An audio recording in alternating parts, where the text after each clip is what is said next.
मी आमदार रोहित पवार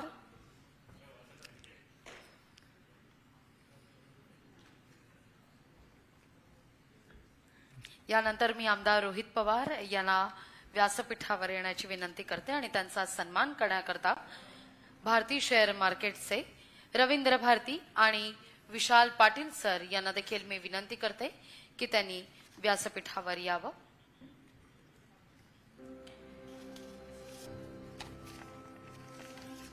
मी अजिंक्यला विनंती करते की त्यांनी रोहित पवारजी यांचा या ठिकाणी सन्मान करावा।